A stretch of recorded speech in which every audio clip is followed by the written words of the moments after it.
බෞද්ධ ගුවන්විදුලි දායකත්ව ධර්ම දේශනාව පවත්වන අද දේශකයන්න් වහන්සේ බියගම කොට්ටුන්න ධම්මදස්සී බෞද්ධ මධ්‍යස්ථානයේ ප්‍රධාන අනුශාසක පූජ්‍යපාද දොළොස්වල උදිත දීර ස්වාමින්ද්‍රයන් වහන්සේ දේශකයන්න් වහන්සේ නමස්කාර පූර්වකව ඉතා ගෞරවයෙන් අපි පිළිගන්නවා.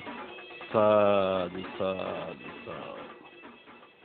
පින්වත්නි, ගුවන්විදුලි ධර්මදේශනාමේ පින්කම සඳහා අද දායකත්වය ලබා තිබෙන්නේ කොළඹ 8 කින්සි පාරේ අංක 3B දරණ නිවසේ පදිංචි හේවා විතාරණ පවුලේ දූ දරු පිරිස.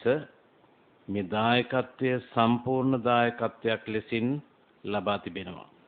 ඒ පින්වත් පිරිස වගේම බෞද්ධ ගුවන්විදුලියට සවන් දෙන සමස්ත ශ්‍රාවක පින්නතුන්ට අපි ආරාධනය කර සිටිනවා ධර්ම ශ්‍රවණය සඳහා සූදානම් වන හැටියට. පින්වත්නි, සාදුකාරයක් පවත්වා තිසරණ සහිත පන්සිල් සමාදන් වීමට අපි নমස්කාරය කියමු. සාදු සාදු. අවසරයි ස්වාමින්ද්‍රයන් වහන්සේ. නමෝ තස් භගවතු අරහතු සම්මා සම්බුද්දස්ස. නමෝ තස් භගවතු අරහතු සම්මා සම්බුද්දස්ස. නමෝ තස් භගවතු අරහතු සම්මා සම්බුද්දස්ස. බුද්ධං සරණං ගච්ඡාමි. බුද්ධං සරණං ගච්ඡාමි. ධම්මං සරණං ගච්ඡාමි. ධම්මං සරණං ගච්ඡාමි. සංඝං සරණං ගච්ඡාමි. සංඝං සරණං ගච්ඡාමි. ද්විතියම්පි බුද්ධං සරණං ගච්ඡාමි. ဒ ුතියම්පි බුද්ධං සරණං ගච්ඡාමි. ဒ ුතියම්පි ධම්මං සරණං ගච්ඡාමි. ဒ ුතියම්පි ධම්මං සරණං ගච්ඡාමි. ဒ ුතියම්පි සංඝං සරණං ගච්ඡාමි. ဒ ුතියම්පි සංඝං සරණං ගච්ඡාමි. තතියම්පි බුද්ධං සරණං ගච්ඡාමි. තතියම්පි බුද්ධං සරණං ගච්ඡාමි. තතියම්පි ධම්මං සරණං ගච්ඡාමි. තතියම්පි ධම්මං සරණං ගච්ඡාමි. තතියම්පි සංඝං සරණං ගච්ඡාමි. තතියම්පි සංඝං සරණං ගච්ඡාමි. පාණාති පාතා වේරමණී සික්ඛාපදං සමාදියාමි. පාණාතිපාතා වේරමණී සික්ඛාපදං සමාදියාමි. අදින්නාදාන වේරමණී සික්ඛාපදං සමාදියාමි. අදින්නාදාන වේරමණී සික්ඛාපදං සමාදියාමි. කාමේසු මිච්ඡාචාරා වේරමණී සික්ඛාපදං සමාදියාමි. කාමේසු මිච්ඡාචාරා වේරමණී සික්ඛාපදං සමාදියාමි. මුසාවාදා වේරමණී සික්ඛාපදං සමාදියාමි. මුසාවාදා වේරමණී සික්ඛාපදං සමාදියාමි. සුරාමේරය මජ්ජපමා දට්ඨානා වේරමණී සික්ඛාපදං සමාදියාමි. සුරාමේරය මජ්ජපමා දට්ඨානා වීරමණී සික්ඛාපදං සමාදියාමි. ඉතරණේන සද්ධින් පංචශීලං ධම්මං සාදුකං සුරක්ඛිතං කତ୍වා අප්පමාදේන සම්පාදේත. ආම භන්ති සාදු සාදු. සමන්ත චක්කවාලේසු අත්‍රා ගච්ඡන්තු දේවතා සද්ධම්මං මුනි රාජස්ස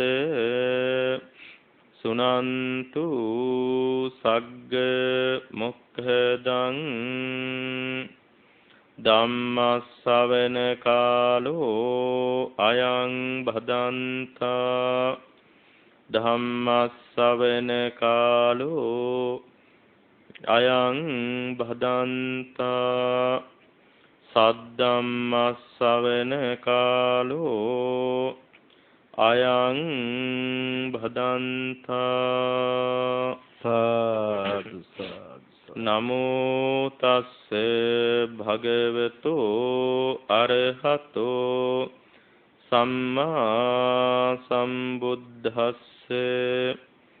නමෝ තස්ස භගවතෝ අරහතෝ සම්මා සම්බුද්දස්ස.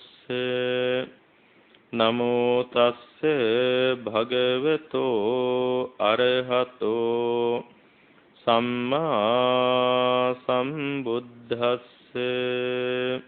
සාදු. කතං දස්සනං සුවිසුද්ධං හෝති තී. සාදු සාදු. වාසනාවන්ත කාරුණික සත්පුරුෂ පින්වත්නි, අද ධර්ම දේශනාවෙහි දායකත්වය දරන මේ සත්පුරුෂ පින්වත් හැමදෙනාම ඊ타ම සතුටට ඊ타ම ප්‍රීතියට පත්වෙන්නට ඕනි. මේ සිදු කරන්නා වූ පුණ්‍ය ධර්මය පිළිබඳව කල්පනා කරලා තථාගතයන් වහන්සේ වදාලා ලෝකයේ තිබෙන අග්‍රම දානය අග්‍රම පරිත්‍යාගය ධර්ම දානය කියලා. අද දායකත්වයේ දරන ඒ කොළඹ 8 කින්ස්ලි පාර නොම්බර 3B ලිපිනයෙහි පදිංචි හේවා විතාරණ පවුලේ දූ දරුවන් සියලු දෙනාම සිදු කරනු ලබන්නේ ඒ අග්‍රගණ්‍ය වූ ධර්ම දානමය පුණ්‍ය ධර්මයයි.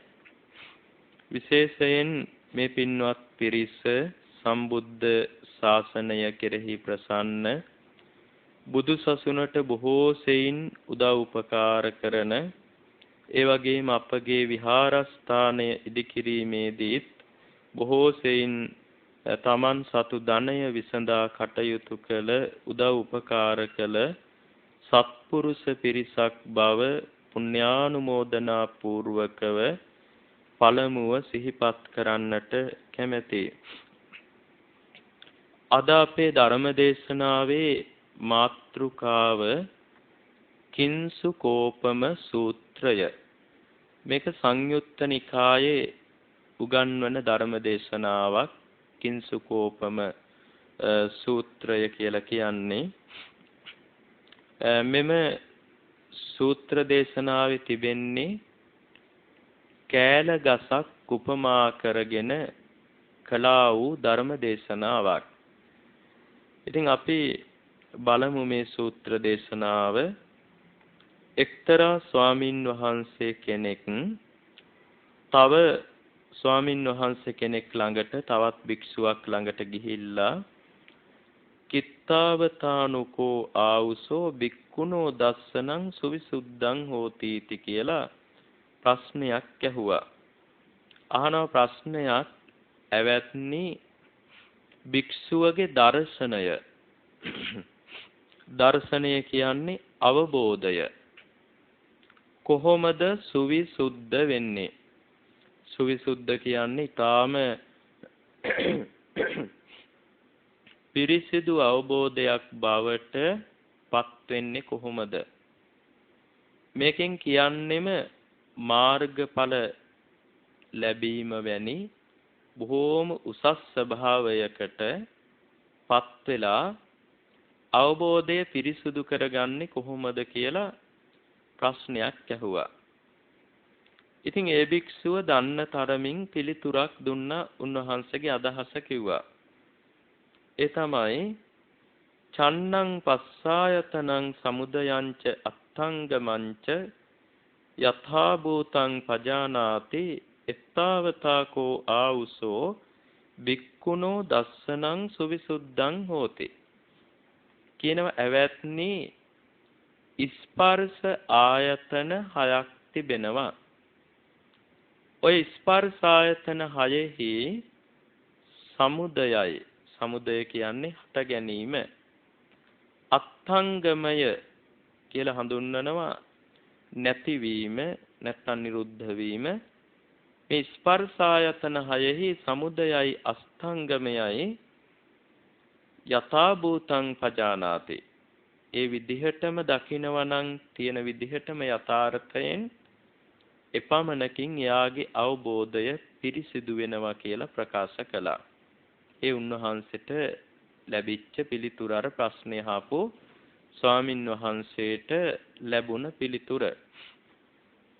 මම මේ පිළිතුර පිළිබඳව ඉතා කෙටි යමක් පැහැදිලි කරලා ධර්ම දේශනාවේ ඉතිරි කොටසට අවධානය යොමු කරන්නම්. මේක කියන්නේ චන්නං පස්සායතනානං يعني ස්පර්ශ ආයතන 6. මේ ස්පර්ශය කියන වචනය සිංහල භාෂාවෙත් තිබෙනවා. සිංහලයේදී අපි ස්පර්ශය කියලා කියන්නේ ගෑවෙනවා, ගැටෙනවා, හැපෙනවා මෙන්න මේ තේරුම තියෙන වචනයක්. ගෑවීම, ගැටීම, හැපීම වගේ තේරුම තියෙන වචනයක් ස්පර්ශය කියලා කියන්නේ. නමුත් මේ මෙතෙන්දි ස්පර්ශය කියලා කියන්නේ ඒ අපි ස්පර්ශය කියන එකට නෙමෙයි. අපි මේසේ උඩින් අත තිබ්බොත් අපි කියන්නේ මේසේ ස්පර්ශ කළා. මෙතන කියන ස්පර්ශය ඊට වඩා ටිකක් වෙනස් වූ එකක්. මෙතන ස්පර්ශය කියලා හඳුන්වලා තියෙන්නේ කරුණු තුනක එකතු වීම. පාලියෙන් කියනවා තින්නං සංගති සන්නිපාතෝ සමවායෝ පස්සෝ කියලා. කරුණු තුනක එකතු වීම, රැස්වීම, සමාගම ස්පර්ශය කියලා බුදුරජාණන් වහන්සේ වදාලා. කරුණු තුනක් කියලා කියන්නේ ආයතන 6 මුල් වෙලා හටගන්න ස්පර්ශ.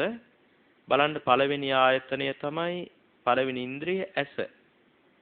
ඇහෙන් රූපයක් බලනකොට අපි කිව්වට ඇත්තටම ඇහෙන් රූපය බලනවා කියලා එතන කාරණා තුනක එකතු වීමක් සිදු වෙනවා. පළවෙනි එක තමයි ඇස එතන තියෙනවා. ඊළඟට රූපය තිබෙනවා. ඇහැයි රූපයි තිබුණට රූප බලන්න බැහැ. සමහර කෙනෙක් අඩවන් නැස්සැතිව නිදාගෙන සිටිනවා. ඒ අඩවන් නැස්සැතුව නිදාගෙන හිටියට එයා ඉදිරිපස තියෙන රූප ඒ කෙනාට දකින්න ලැබෙන්නේ නැහැ, පෙනෙන්නේ නැහැ. ඒ කියන්නේ ඇහැ තිබ්බටම රූප බලන්න බෑ. රූපයක් ඇහැට අරමුණු වුණාම මුලින්ම ඒක තුල සිතක් ඇහැ තුල සිතක් හට ගන්න ඕනේ. සිතක් පහළ වුණොත් තමයි රූපයක් බලන්න පුළුවන්කම තියෙන්නේ. ඒතර රූපයක් බලනවා කිව්වහම කරුණු තුනයි. ඇසයි, රූපයයි, සිත නැත්නම් විඥාණය. ඔය කරුණු තුනටම තමයි ඔය තුනේම එකතුව තමයි රූපය බැලීම කියලා කියන්නේ. ඒක නිසා අපි සිංහලෙන් කිව්වට ඇහෙන් රූප බලනවා කියලා පාලියෙන් ඔකට කියන්නේ චක්කු විඤ්ඤයා රූපා කියලා. ඇසේ විඥාණයෙන් දත යුතු රූප කියලා කියන්නේ. ඇහෙන්ම නෙවෙයි ඇත්තටම. ඇසේ පහළ වෙන සිතෙන් තමයි රූපය දකින්නේ. ඊළඟ රූපය පිළිබඳ දැනගන්නේ, තේරුම් ගන්නේ. විඥානයක් නැත්තම් රූපයක් බැලීමක් ගැන කතා කරන්න අපිට පුළුවන් කමක් නැහැ. ඒක නිසා පළවෙනි ස්පර්ශ ආයතනය තමයි ඇස. ඇස කියලා කිව්වේ අර ඇසයි රූපයයි විඥානයයි කියන කරුණු තුනේම එකතු වීම සිදු වෙන තැන නිසා ඒක පළවෙනි ස්පර්ශය. දෙවෙනි ස්පර්ශ ආයතනය කියලා හඳුන්වන්නේ කනේ ස්පර්ශය. කනින් අපි කරන්නේ ශබ්ද අහන එක. කනින් ශබ්දයක් අහන්නත් කන තිබිලා මදි. ශබ්දය තිබිලා මදි. කනයි ශබ්දයයි විතරක් තිබ්බට මදි. එහෙනම් අපි සමස්තයක් වැඩිපුරම පියාගෙන නිදාගන්නේ. නමුත් කන ගත්තාම අපි කොහොමවත්ම කනේ දොරටුව වහලා නිදාගන්නේ නැහැ. මේ තියෙන විදිහටම කන තියෙනවා අපි නිදාගත්තාමත්. ඒ වුණාට ශබ්දක් තියෙනවා අපි නිදාගත්තා කියලා ලෝකය නිහඬ වෙන්නේ නැහැ. ශබ්දක් තියෙනවා. ඒ වුණාට අපි නිින්ද ගිහිල්ලා ඉන්න වෙලාවේදී අර කනෙට ශබ්ද ඇහෙන්නේ නැහැ. කන මේ විදිහටම තියෙනවා. ශබ්ද මේ විදිහටම තියෙනවා. ඒ වුණාට කනට ශබ්ද ඇහෙන්නේ නැහැ නිදාගෙන ඉන්න කාලය තුලදී. මොකද හේතුව ඒ වෙලාවේ අර විඥානයක් කන තුල හටගන්නේ නැති හන්දා. සිතක් හටගන්නේ සිතක් පහළ වෙන්නේ. සිතක් පහළ වුණොත් විතරයි ශබ්දය ඇහෙන්නේ. ඒක නිසා ශබ්දය අහනවා කියනකොටම කරුණු තුනක් එකතු වෙලා කනයි ශබ්දයයි විඥානයයි කියන කරුණු තුන එකට එකතු වෙලා ඒ කරුණු තුනේම එකතුවට කියනවා කනේ ස්පර්ශය. ඒ තමයි දෙවෙනි ස්පර්ශය. තුන්වෙනි ස්පර්ශය නාසය. ඒක ගැනත් ඔය විදිහටම තේරුම් ගන්නට ඕනේ. නාසයෙන් ගඳ සුවඳ ආග්‍රහණය කරනවා කියන්නේ කරුණු තුනක එකතු වීමක්. නාසය තිබුණට ගඳක් හෝ සුවඳක් තිබුණටම සුවඳ දැනෙන්නේ නැහැ. අපි නිදාගත්තාමත් නාසය තියෙනවා. ගඳ සුවඳ තියෙනවා. ඒකට අපිට දැනෙන්නේ නැහැ. ඒ කියන්නේ නාසයෙන් ගඳ සුවඳ දැන ගැනීමට නම් සිතක් තිබිය යුතුයි. සිත හටගත යුතුයි. ඒතර ගඳ සුවඳ දැනගන්නවා කියන්නෙම නාසයයි ගඳ සුවඳයි විඥානයයි නැත්තම් විඥානය කිව්වේ සිතනේ. සිතයි කියන කාරණා තුනේ එකට එකතු වීම. ඒකට කියනවා නාසයේ ස්පර්ශය. දිවෙන් රසයක් දැන ගැනීමෙදිත් ඒ කාරණාව ඒ විදිහමයි. දිවෙන් රසයක් දැනගන්නවා කියන්නේ දිවයි රසයයි විඥානයයි එකතු වීමට. කයින් පහසක් දැනගන්නටත් කාරණා තුනක් අවශ්‍යයි. කය තිබ්බටම පහස තිබ්බටම දැනෙන්නේ නැහැ. කය තියෙන්න ඕනි, පහසක් ලැබෙන්නට ඕනි, සිතක් හට ගන්න ඕනි. එතකොට තමයි කයින් පහස දැනගන්න පුළුවන් වෙන්නේ. ඉතින් ඒක නිසා කයින් පහස දැන ගැනීම කියන්නේ කයයි පහසයි විඥානයයි එකතු වීම. ඒක එක ස්පර්ශ ආයතනයක්. ඊළඟ ස්පර්ශ ආයතනය මනස, මනසයි සිතුවිලි මනෝ විඥානයයි. මෙතෙන්දි සමහර කෙනෙකුට ටිකක් පැටලෙනවා. මනසයි සිතුවිලි මනෝ විඥානයයි කිව්වහම කල්පනා කරන මනස කියන්නේ සිතුවිලි කියන්නේ මනෝ විඥානය කියන්නේ මේ තුනම එකක්ද දෙකක්ද කරුණු තුනක්ද ඔය විදිහට හිතෙන්න පුළුවන්කම තියෙනවා. ඇත්තට මේක නිසා එක ටිකක් තේරුම් ගන්න එක ගොඩක් වටිනවා. මේ ආයතන 6 දැක්වීමේදී ඇස කන නාසය දිව ශරීරය මනස කියන ආයතන 6 හඳුන්වා දීමේදී මනස කියලා කියන්නේ අපේ කයට සම්බන්ධ කොටසකට. ඒක අපි ගොඩක් හොඳට තේරුම් ගන්නට ඕනි මේ ආයතන 6දී විතරයි. එතෙන්දී මනස කියන්නේ හෘද වස්තු රූපයට තමයි මනස කියලා කියන්නේ. මොකද හෘද වස්තු රූපයට මනස කියන්න හේතුව හදවතේ තමයි අඩපතක් තරම් ලේ ඇසුරු කරගෙන සිත් සහ සිතුවිලි හටගන්නේ. ඒ නිසා හෘද වස්තු රූපය මනස කියලා හඳුන්වනවා. ඒ මනසේ හටගන්න සිතුවිලි වලට කියනවා ධම්ම කියලා. දැන් මනසයි සිතුවිලි.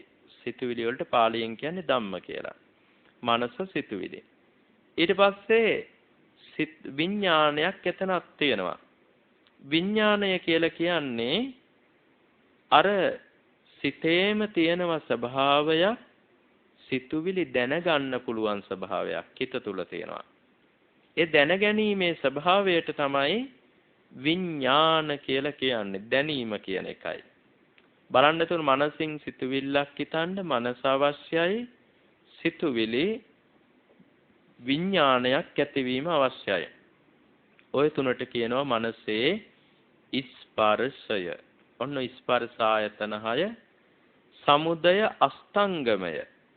ඒවැ හට ගැනීම දකිනවා නම් ඒවැ නැතිවීම දකිනවා නම් ඒකම තමයි මාර්ගය, ඒකම තමයි පිළිවෙත, තමන්ගේ අවබෝධය පිරිසිදු වීමට කියලා අර තෙරුන් වහන්සේ උත්තරයක් දුන්න අර අහපු ප්‍රශ්නයට. අවබෝධය පිරිසිදු වෙන්නේ කොහොමද කියන ප්‍රශ්නයට. ඇත්තටම මේක ලේසියෙන් කෙනෙකුට දකින්න බැරි, අවබෝධ කරන්න බැරි කාරණාවක්. මොකද ස්පර්ශය කිව්වහම අපි කතා කරන ස්පර්ශය නම් යම් කිසි දෙයක් ගෑවීමක්. ඒක අපිට පේන්න තියෙන එකක්. අපේ කයට දැනෙන්න තියෙන ස්පර්ශයක් අපි කතා කරන ස්පර්ශය. මේ බුදුදහමේ උගන්වන ස්පර්ශය ගෑවීමක් නෙමෙයි, ගැටීමක් නෙමෙයි, හැපීමක් නෙමෙයි. දැන් ඇහැයි රූපයයි සිතයි එකතු වීමනේ ඇසේ ස්පර්ශය. බලන්න රූපයක් දිහා බැලුවට ඇහි රූපය වදින්නේ නැහැ, ගෑවෙන්නේ නැහැ රූපය. මේ ඇහැයි රූපයයි දෙක සිතයි මේ තුන එකතු වීමකුත් සිද්ධ වෙනවා. නමුත් අර භෞතිකමය වශයෙන් අතින් අතක් අල්ලනවා වගේ එහෙම ස්පර්ශ වීමක් සිද්ධ වෙන්නේ නැහැ. ඒක නිසා මේ ස්පර්ශය කියලා කියන්නේ ඇත්තටම මානසික යම් ක්‍රියාවක්. ඒක පස්ස කියන එක චෛතසිකයක් කියලා ධර්මයේ ඉගැන්වුවා. චෛතසිකයක් කියන්නේ ඒකත් සිතුවිල්ලක් මේ ස්පර්ශය කියන එක. ඒක ලේසියෙන් එක සිතුවිල්ලක්. ඇහෙන් රූපයක් බලනවා කියන එක අපි හිතුවට අපිට තේරෙනවා කියලා ඒ උඩින් පල්ලෙන් මිස ඒක අපිට හරියට තේරෙන එකක් නෙවෙයි. අපිට දකින්න බෑ ඇහැයි රූපයයි විඥානයයි එකතු වෙන හැටි. ඉතින් ඒක එකතු වීම ස්පර්ශය. ඒ ස්පර්ශය කියන්නේ හැබැයි සිතුවිල්ලක්. ඒක හිත තුල හටගන්න එක චෛතසිකයක්, සිතුවිල්ලක්. බුදුරජාණන් වහන්සේම කියලා තියෙනවා ස්පර්ශය හරියට අවබෝධ කරගත්තොත් යම් කෙනෙක් හරියටම පරිපූර්ණ වශයෙන්ම සම්පූර්ණයෙන්ම අවබෝධ කරගත්තොත් නත්ති කිංචීති වදාමි, ඔහුට කල යුතු කිසිවක් නැතයි කියමි කියලා උන්වහන්සේ වදාලා. ඒ කියන්නේ රහත් වෙන්න කරන්න දෙයක් නැහැ. මේක දැක්ක අවබෝධ කළා කියන්නෙම රහතන් වහන්සේ කෙනෙක් බවට පත් වෙලා. මේකේ ඇතිවීමයි නැතිවීමයි හරියට ගැඹුරින් අවබෝධ කරගත්තා නම්, ඒක පරිපූර්ණ වශයෙන් අවබෝධ කරගත්තා නම් අරිහත්ත්වයටපත් වෙනවා. එච්චර ගැඹීර කාරණාවක් මේක. ඉතින් උන්වහන්සේට මේ පිළිතුර ලැබුණා. භික්ෂුව අර ප්‍රශ්නය අහපු භික්ෂුව මේ ප්‍රශ්නයෙන් සතුටු වුණේ නැහැ. ඒ කියන්නේ මේ පිළිතුර හරි වැරදි නෑ 100%ක්ම හරි. නමුත් අර ප්‍රශ්නේ අහපු භික්ෂුවට මේ පිළිතුර හරි ගියේ නැහැ. අපි වුණත් ගිහිල්ලා ප්‍රශ්නයක් ඇහුවාම කාගෙන් හරි එයා සමහර විට හරීම පිළිතුර දෙන්නේ. ඒ වුණාට අපේ හිතට ඒක හරි මදි වෙන්න පුළුවන්. එතකොට අපි සතුටු වෙන්නේ නැහැ පිළිතුරක් ලැබුණා කියලා හිතන්නේ. මේ වික්ෂුවත් එහෙමයි සතුටු වෙන්නේ නැහැ මේ පිළිතුරෙන්. සතුටු වෙන්නේ නැතුව තව භික්ෂුවක් හොයාගෙන ගියා. ගිහිල්ලා ඒ භික්ෂුවගෙනුත් ඇහුවා කිත්තාවතානුකෝ ආවුසෝ භික්ඛුනෝ දස්සනං සුවිසුද්ධං හෝති.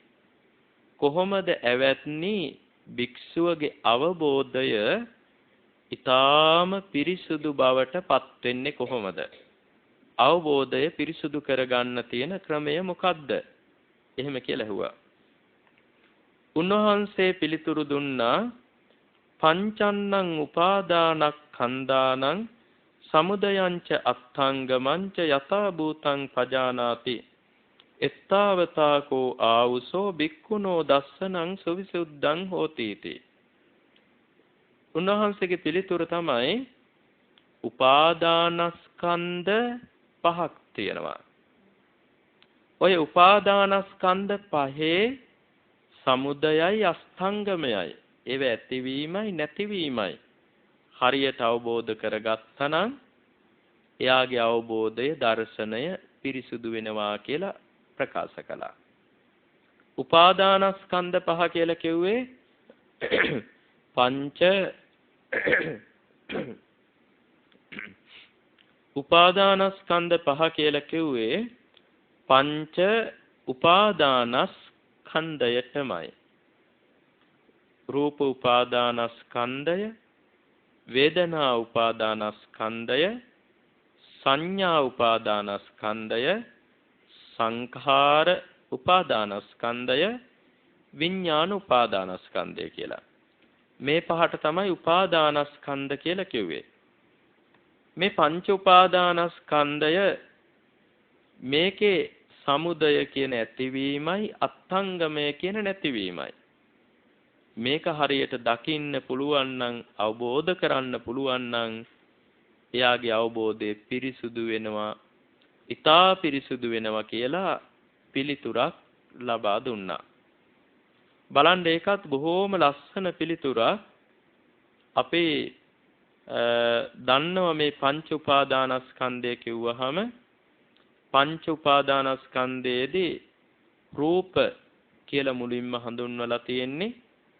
රූප කිව්වහම අපිට සාමාන්‍යයෙන් සරලව කිව්වොත් අපේ ශරීරය රූපය කියලා හඳුන්වන්නේ. මේ ජීවිතය හඳුන්වන තව වචනයක් තමයි පංච උපාදානස්කන්ධය කියන්නේ. එක ජීවිතයක් හඳුන්වන වචනයක්. ශරීරය තමයි රූපය කියලා කියන්නේ. ඇත්තටම ශරීරය කියලා බොහොම සරලව කිව්වට ඒක ඊට වඩා ලොකු ගැඹුරු අර්ථයකුත් තියෙනවා. අපි කවුරුත් අහලා තියෙනවා ශරීරය හැදිලා තියෙන්නේ වෙනත් භෞතික දේවල් හැදිලා තියෙන්නේ මොනව ගත්තත් ඒ ඔක්කොම හැදිලා තියෙන අපි අහලා තියෙනවා පරමාණු වලින් කියලා. ඒ කියන්නේ පුංචි කොටස් රාශියකින් අපේ ඇහැට පේන්නේ නැති අදිතාක්ෂණික කැමරාවලට හසු වෙන කොටස් වලින් හැදිලා තියෙන්නේ කියලා අපි සාමාන්‍යයෙන් අහලා ඉගෙනගෙන තියෙනවා. කෙස් ගහක් ගත්තා පරමාණු ගොඩක් අදිතාක්ෂණික කැමරාවකින් බැලුවොතින් එහෙම.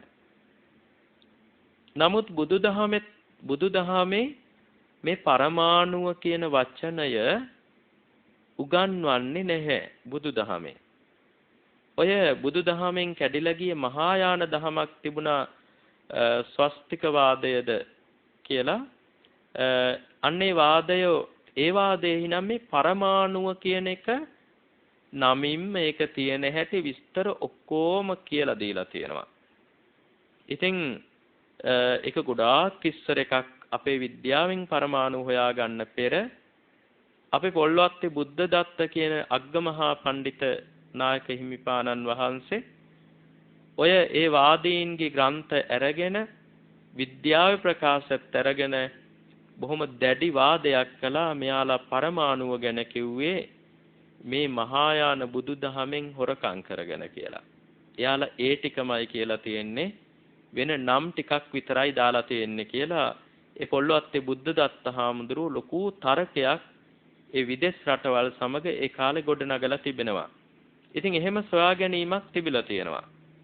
නමුත් බුදුදහමේ පරමාණුව කියලා වචනයක් උගන්වන්නේ නැහැ. බුදුදහම උගන්වන්නේ පරමාණුව කිව්වහම ඒ කාලේ යාලා හිතුවේ මේක බෙදන්න, කඩන්න, බිඳින්න බෑ කියලා. පස්සේ දැනගත්ත ඒක ඇතුලේ තව කෑලි කොටස් බෙදීම් තියෙනවා කියලා. බුදුදහමෙත් උගන්වන ඊටාම සියුම් කොටසක් ඒකට කියන්නේ රූප කලාපයක් කියලා. ඒ රූප කලාපය කියන එක ඇතුලේ තව කොටස් නැහැ, තව බෙදීම් නැහැ. ඒක මොනම විදිහටවත් කඩන්න බිඳින්න පුළුවන් කමක් නැහැ. මොනම හේතුවකින්වත් මොනම දෙයකින්වත් ඒක කඩන්න බිඳින්න පුළුවන් කමක් නැහැ. හැබැයි ඒක ස්ථිර නැහැ. ඒක සදාකාලික නැහැ. ඒකත් බොහොම සුළු කාලයක් ඇතුළත ඇති වෙලා පැවතිලා නැති වෙලා යන එකක් කියලා ධර්මයේ උගන්වනවා. ඉතින් අන්නේ පුංචි රූප කලාපයකට ඒක දකින්නට තරම් අධිතාක්ෂණික කැමරා මම දන්න තරමින් දියුණු වෙලා නැහැ. නමුත් අපිට විදර්ශනා පුරුදු කළොත් අපේ නුවණින් ඒක දකින්න පුළුවන්කම ලැබෙනවා. මාර්ගඵල ලැබලා නෙවෙයි, විදර්ශනා ඥාන උපදවලා නෙවෙයි. විදර්ශනාවේ මූලික අභ්‍යාසම තියෙන්නේ මේ රූප කලාප තේරුම් ගැනීමට. ඒකට කියන රූප පරිග්‍රහ කියලා විදර්ශනා මූලික පාඩම අභ්‍යාසය හඳුන්වලා තියෙන්නේ. රූපය පරිග්‍රහ හොඳට ග්‍රහණය කරගන්නවා. ඒකෙන් අර රූප කලාප හොඳට වටහා ගන්න හැටි කියලා දෙනවා. වටහා ගන්න අහලා පාඩම් කරලා දැනගෙන ඉගෙනගෙන ව්‍යක්තයක් වෙලා විභාග කරලා නෙමෙයි. ඒ වටහා ගන්න තමන්ගේම නුවණින් දැක ප්‍රත්‍යක්ෂ අවබෝධයක් බවට පත් කරමින්. ඒක තමන්ගේම එකක්. පරමාණුව ගැන වටහා ගන්න අපිට තමන්ගේම එකක් කරගන්න බෑ. ඒක වටහා ගන්න අපිට එයාලා හදපු කැමරාවකින් බලන්න ඕනේ.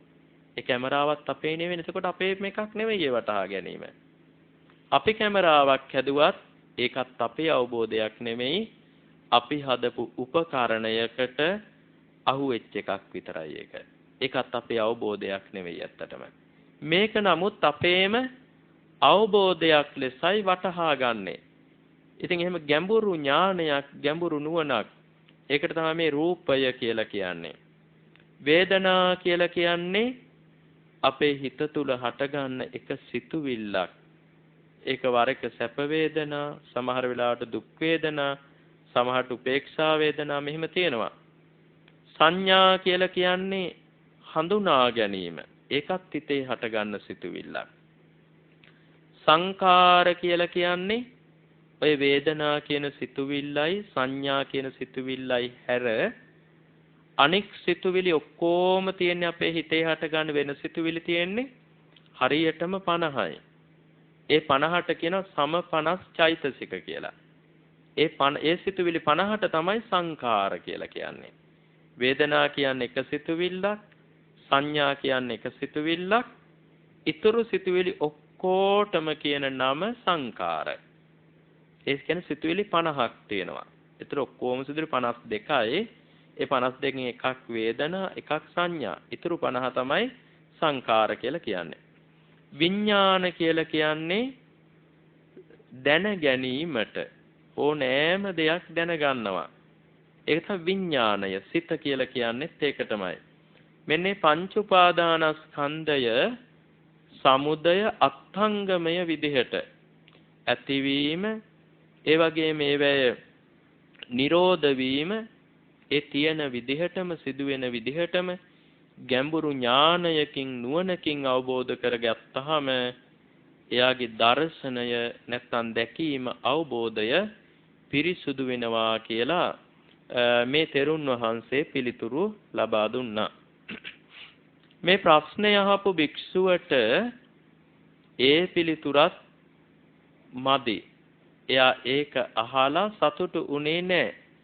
අසන්තුට්ඨෝ. එයා සතුටු නැති වුණා. සතුටක් නැති. එයාගේ හිතට හරි ගියේ නැහැ ඒ පිළිතුර. ඉතින් ඒක නිසා තව භික්ෂුවක් හොයාගෙන ගියා. තව භික්ෂුවක් හොයාගෙන ගිහිල්ලා ඇහුවා ආයුෂ්මත්නි භික්ෂුවගේ දර්ශනය පිරිසුදු වෙන්නේ කොහොමද? අවබෝධය පිරිසුදු වෙන්නේ කොහොමද කියලා. ඒ භික්ෂුව කියනවා ආයුස්මත්නි චතුන්නං මහා භූතානං සමුදයංච අත්ථංගමංච යථා භූතං පජානාති එත්තාවතාකෝ ආවුසෝ භික්ඛුනෝ දස්සනං සුවිසුද්ධං හෝති.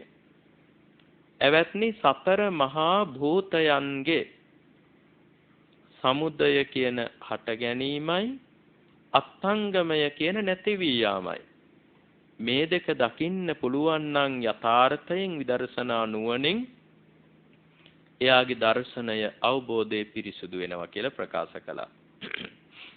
සතර මහා භූත කිව්වහම අපි කවුරුත් දන්නවා පඨවි ආපෝ තේජෝ වායෝ. මේ හතර තියෙන්නේ සාමාන්‍යයෙන් ඕලාරිකව කිව්වොත් පඨවි කියන්නේ තද ගතිය.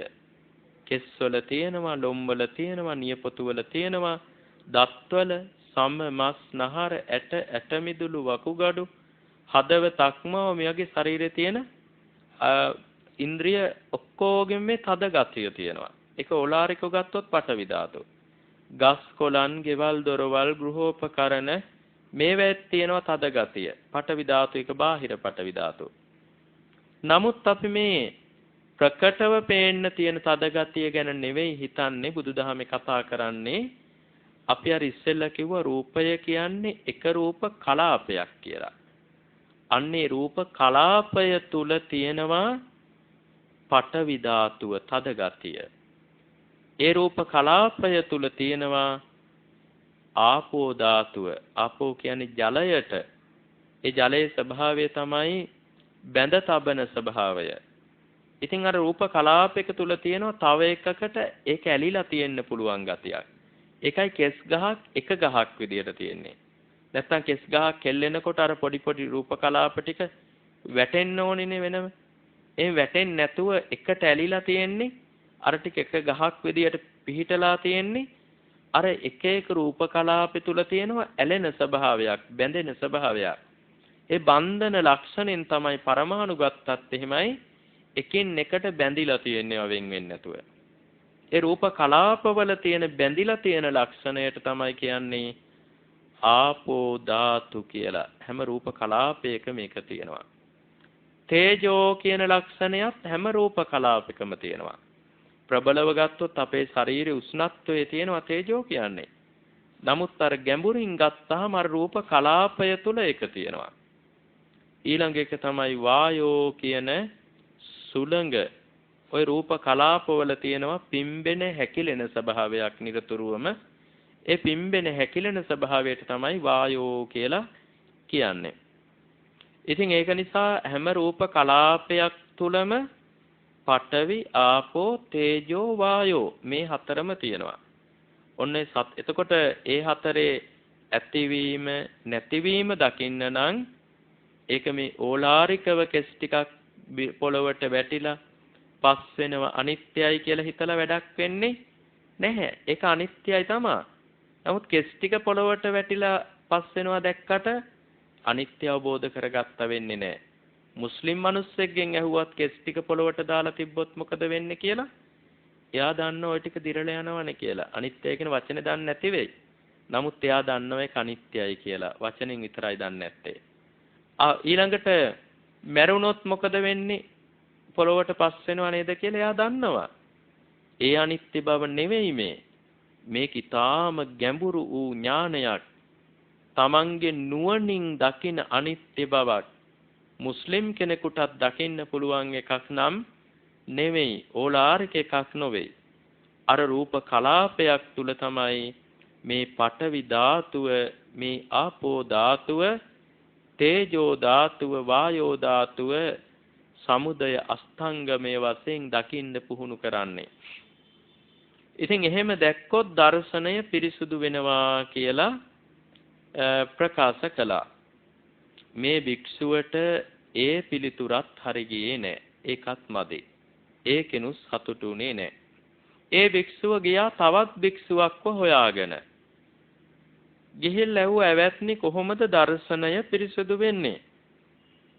උන්වහන්සේ ප්‍රකාශ කළා දර්ශනය පිරිසුදු වෙන්නේ කොහොමද කියලා අහුවාම යං කිංචි සමුදය ධම්මං සබ්බන්තං නිරෝධ ධම්මන්ති යථා භූතං පජානාති. කවදා හරි අවබෝධ කරගන්න පුළුවන් වුණොත් යං කිංචි සමුදය ධම්මං යම් කිසි දෙයක් හටගන්න ස්වභාවයෙන් යුක්ත නම් සබ්බන්තං නිරෝධ ධම්මං හටගන්න හැමදේම නැති වෙනවා කියලා. ඒ කියන්නේ පටිච්ච සමුප්පාදයම හඳුන්වන වචනයක් ඔය කෙටියෙන්. ඒ කියන්නේ පටිච්චසමුප්පාදේ තමයි ඇති වෙන ධර්ම නැති වෙනවා කියලා අවබෝධ කළා නම් කිව්වේ. මෙන්න මේක අවබෝධ කරගත්තා නම් එපමණකින්ම දර්ශනය පිරිසිදු වෙනවා කියලා ප්‍රකාශ කළා. ඉතින් මේ භික්ෂුව ඒකෙනුත් නොසතුටටපත් වෙලා ගියා බුදුරජාණන් වහන්සේ ළඟට. ගිහිල්ලා කිව්වා අම දර්ශනය පිරිසුදු වෙන හැටි අහන්න භික්ෂූන් වහන්සේලා කීප දෙනෙක් ළඟට ගියා. එක්කෙනෙක් කිව්වා ස්පර්ශායතන හයෙහි සමුදය අෂ්ටාංගමය දකින්න. තව භික්ෂුවක් කියනවා පංච උපාදානස්කන්ධයෙහි සමුදය අෂ්ටාංගමය දකින්න. තවත් භික්ෂුවක් කියනවා සතර මහා ධාතු වල සමුදය අෂ්ටාංගමය දකින්න. තව භික්ෂුවක් කියනවා හටගන්න යමක් ඇතනම් හටගන්න හැමදේම නැති වෙනවා කියන ඒ අවබෝධය ලබා ගත්තනම් එතනින්ම අවබෝධය පිරිසුදු වෙනවා දර්ශනය පිරිසුදු වෙනවා කියලා. බුදුරජාණන් වහන්සේ මේ ගැන මගේ හිතට සතුටක් නැහැ කියලා ප්‍රකාශ කළා. බුදුරජාණන් වහන්සේ කියනවා කෑල ගහක් තිබෙනවා. කෑල කියලා ගහක් තියෙනවා. අපේ රටෙත් කෑල ගස් තියෙන ওই මල් කෑල එහෙම කියලා ඒ ගහ ගැනමද දන්නේ කියන්නේ කොහොම හරි. ඉතින් මේ කෑල ගහ දැකපු නැති මිනිස්සෙක් කාගෙන් හරි ගිහිල්ලා අහනවා කෑල ගහ මොන වගේද කියලා. එහෙම ඇහුවට පස්සේ යා කියනවා කෑල ගහ කළුම කළු පාටයි හරියට පිච්චිච්ච කණුවක් වගේ කියලා. මොකද එක කාලයකට ඔය කෑල ගහ කියන එක කළුම කළු පාට වෙනවලු පිච්චිච්ච කණුවක් වගේ. අවුරුද්ද එක කාලයකට. ඉතින් එයා ඒක තමයි දැකලා තියෙන්නේ. කෑල ගහ කළුම කළුයි කියලා එයා කියනවා. ඉතින් එයා කියනවා කළුම කළු ගහක් තියෙන්න බෑනේ. එහෙම පිච්චිච්ච කණුවක්ම වෙන්න ඕනිනේ ඒක එහෙනම් කියලා. එයා නොසතුටු වෙලා තව කෙනෙක්ගෙන් ගිහින් අහනවා කෑල ගහ මොකක් වගේද? එයා කියනවා ඒක හරියට රතුම රතු මස් කුට්ටියක් වගේ කියලා. මොකද කෑල ගහේ කාලයකට මල් පිපුණාම රතුම රතුයි හරිම ලස්සනයි. ඈතට පේන්නේ මස් කුට්ටියක් වගේ. ඉතින් යාකෝ කෑල ගහ මස් කුට්ටියක් වගේ. එයාට ඒක හරියන්නේත් නැහැ. ඊට පස්සේ අහනවා තව කෙනෙක් ළඟට ගිහිල්ලා කෑල ගහ මොන වගේද? එයා කියන මහරි ගහ වගේ කියලා තවත් ගහක නමක්. කෑල ගහ හරියට මහරි ගහ වගේනේ. මම දන්නේ නැහැ මහරි ගහ කියන්නේ කුමක්ද කියලා. මේකේ කියලා තියෙන කෑල ගහේ කාලයකට කරල් හැදිලා පැලෙනවලු. නෑ මහරි ගහේ කරල් හැදිලා පැලෙනවලු. ඒ වගේ කෑල ගහෙත් අර කඳ කාලයකට පැලිලා තියෙනවා දකින්න. ඒක නිසායි මහරි ගහ වගේ කියලා කියන්නේ. ඉතින් ඒකටත් හේතුව අර කඳේ වෙනස. ඒ කෙනා දැකපු විදිහ කියන්නේ. ඒ වගේ තමයි මේ භික්ෂූන් වහන්සේලා තමන් අවබෝධ කරගත්ත ක්‍රමයයි ඔය සඳහන් කළේ කියලා ප්‍රකාශ කළ හැමෝගෙම පිළිතුරු නිවැරදි කියලා. ඒ හැම ක්‍රමයකින්ම දර්ශනය පිරිසුදු කරන්න පුළුවනි කියලා ප්‍රකාශ කරන්නට යෙදුණා. ඉතින් අද අපේ ධර්ම දේශනාව එපමණයි. අද මේ උතුම් සද්ධර්ම දේශනාවෙහි පරිපූර්ණ සම්පූර්ණ දායකත්වයක් දරමින් මේ දේශනාව ලංකාවට පමණක් නොවේ මුළු ලොවටම sannivedanaya කරන්නට දායකත්වයේ දරුවේ කොළඹ 8 කින්ස්ලි පාර අංක 3 B හේවා විතාරණ පවුලේ දූ දරුවන් සියලු දෙනා විසින් ඒ සත්පුරුෂ සදහැතියන් අපගේ ජීවිතවලටත් අප විහාරස්ථානයටත් උදව් උපකාර කළ සම්බුද්ධ ශාසනයෙහි ප්‍රසන්න සත්පුරුෂ දායක පින්වත් පිරිසක්. ඉතින් ඒ පින්වත් හැමදෙනාම මේ උදාරතර සද්ධර්ම දානමය පින සිදු කළා බලාපොරොත්තු වෙනවා.